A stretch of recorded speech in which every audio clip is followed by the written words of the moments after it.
জাদুর তারার লেহেঙ্গা ও high heel. অনেক দিন আগের কথা। চন্দ্রপুর নামের একটা গ্রাম ছিল। সেই গ্রামেই বাস করত মারিয়া আর ওর মা মাইশা। মাইশা তার মেয়েকে ভীষণ ভালোবাসতেন। সে তার মেয়ের জন্য অন্যের বাড়িতে দিন রাত পরিশ্রম করতেন। আবার বাসায় এসে মেয়ের জন্য সুস্বাদু মজাদার সব খাবার রান্না করতেন। তারপরও মারিয়া খুশি হতো না। মা, আমার এইসব সুস্বাদু খাবার চাই না।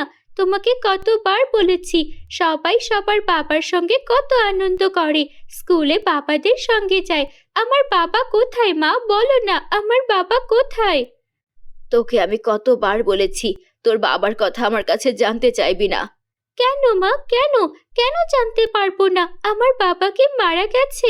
বলো না কেন। দেখ, তোকে আমি যেটা নিষেধ করেছি সেটা নিয়ে আর কখনো প্রশ্ন করবি না। চুপচাপ খাবার খেয়ে নে, আর কালকের পড়াগুলো রেডি কর। মারিয়া মন খারাপ করে বসে থাকে। ওর মায়ের কাছে যতবার ওর বাবার কথা জিজ্ঞেস করেছে, ওর মা ততবারই সেই প্রশ্ন এড়িয়ে গিয়েছে। এইভাবেই সময় কাটছিল। মারিয়া সবসময় ওর বাবার ব্যাপারটা নিয়ে জেদ ধরে থাকতো। এইভাবেই দিন কাটতে থাকে।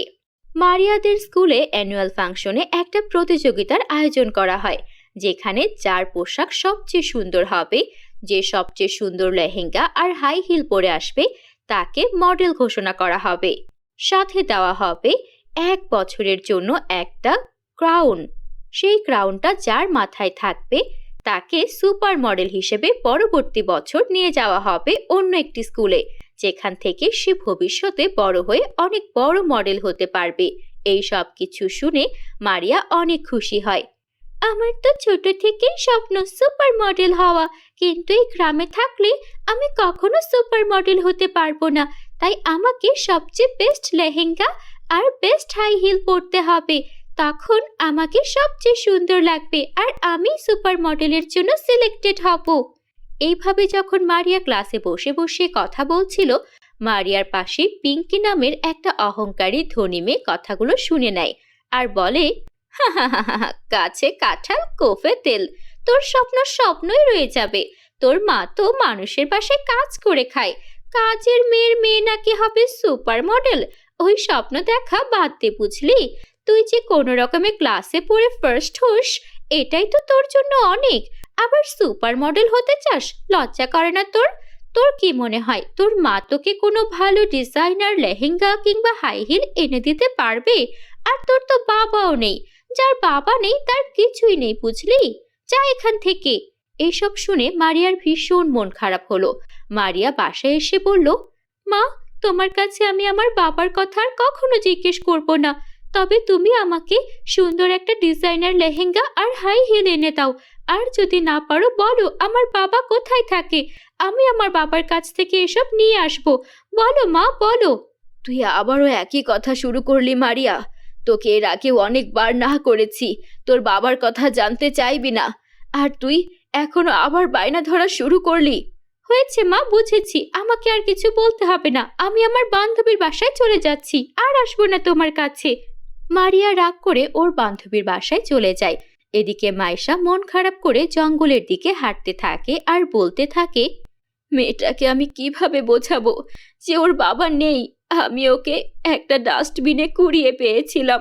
আমি নিজেও জানি না কে ওর বাবা, কে ওর মা। ওকে এভাবে কেই বা ডাস্টবিনে ফেলে গেল। এই কথাটা যদি মেয়েটাকে বলি, মেয়েটা কতটা দুঃখ পাবে যে ওর কোনো আপন জন নেই। তাই তো আমি ওকে এই কথাগুলো বলতে চাই না।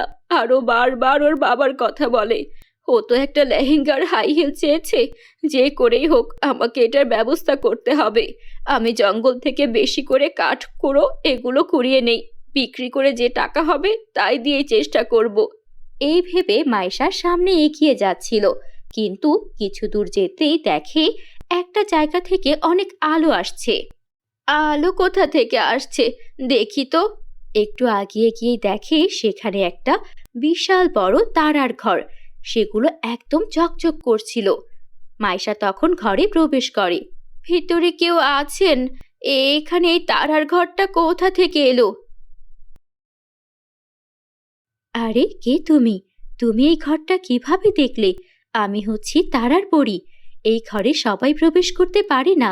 ভালো মানুষ ছাড়া কেউ এই ঘর চোখেই দেখে না। তার মানে তুমি নিশ্চয়ই ভালো মানুষ। তোমার ইচ্ছা পূরণ হবে। বলো তোমার জীবনে কি ইচ্ছা? তারপর মাইশা তার জীবনের সব ঘটনা পরীকে বলল।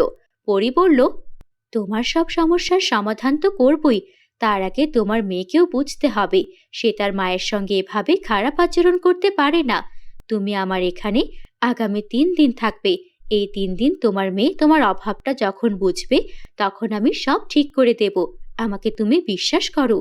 পরীর কথায় মাইশা সেই ঘরেই থেকে গেল। এদিকে বান্ধবীর বাসা থেকে এসে যখন মারিয়া ওর মাকে খুঁজলো, কোথাও পেল না। আমার বান্ধবী তো আমাকে থাকতেই দিল না। এমনিতে ওরা আমার সঙ্গে কত ভালো আচরণ করে, বোঝায় আমি কত আপন। আর আমি সারা দিন ওদের বাসায় থাকলাম, আমাকে একটাবার খাবারের কথাও জিজ্ঞেস করলো না। কত ক্ষুধা পেয়েছে। মায়ের সঙ্গে থাকলে এতক্ষণে আমাকে 3বার খাবার খাইয়ে ফেলতো। মা আমার জন্য কত সুস্বাদু খাবার রান্না করতো। আমি কেন মায়ের সঙ্গে এমন করলাম? মার কাছে আমাকে যেতেই হবে। ও কাকি, আমার মাকে দেখেছো গো? না তো, তোর মাকে তো দেখিনি।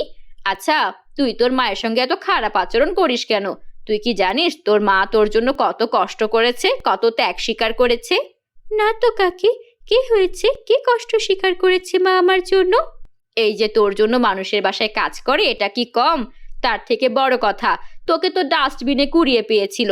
তোর মা বলতে নিষেধ করেছিল, কিন্তু আমার আর তর সইল না।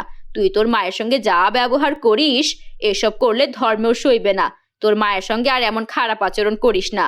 তোর জন্য তোর মার বিয়েও করেনি, তোকে নিয়ে কত কষ্ট করে থাকে। তুই তোর বাবার কথা কেন জিজ্ঞেস করিস? তোর তো বাবা মা কেউই নেই, তোর মাই তোকে মানুষ করেছে। কি বলছো কাকি? আমার মা আমার জন্য এত কিছু করেছে, আর আমি কিনা মায়ের সঙ্গে এমন অন্যায় করেছি? আমাকে মাকে খুঁজে বের করতেই হবে। তখনই পরী সেখানে প্রকট হলো, আর পরী তখন মারিয়াকে ওর মায়ের কাছে নিয়ে গেল। মা, আমাকে ক্ষমা করে দাও, আমি ভুল করেছি। এসব কিছু আমি জানতাম না। তাছাড়াও তোমার ভালোবাসাই আমার কাছে সবচেয়ে দামি। পরী তখন মারিয়াকে একটা তারার লেহেঙ্গা আর হাই হিল উপহার দিল, যেটা পরে মারিয়াকে একদম রাজকন্যার মতো লাগছিল। মারিয়া খুশি মনে প্রতিযোগিতায় ওই তারার লেহেঙ্গা আর হাই হিল পরে অংশ নিল, আর সেখানে সবাইকে হারিয়ে দিয়ে মারিয়াই হলো সুপার মডেল। আমি অবশেষে আমার স্বপ্নকে স্পর্শ করতে পেরেছি। আমি সুপার মডেলের স্কুলে এখন যেতে পারবো। আমার স্বপ্ন আর স্বপ্ন থাকবে না। মা, আমি তোমার মুখ উজ্জ্বল করব। হ্যাঁ মা, পরী আমাদেরকে সাহায্য করেছে, আর তুইও তোর চেষ্টায় তোর স্বপ্ন পূরণ করতে পেরেছিস। তারপর মারিয়ার জীবনের সব স্বপ্নগুলো পূরণ হতে থাকলো। পরীর দেওয়া সেই জাদুর তারার লেহেঙ্গা আর হাই হিল পরে ও যা চাইতো তাতে ওর আত্মবিশ্বাস ফুটে উঠত। এভাবেই মা মেয়ে বাকিটা জীবন সুখে শান্তিতে দিন কাটাতে লাগলো। বন্ধুরা, আমাদের চ্যানেলে নতুন হলে আমাদের চ্যানেলটিকে সাবস্ক্রাইব করতে ভুলো না যেন। Bye bye.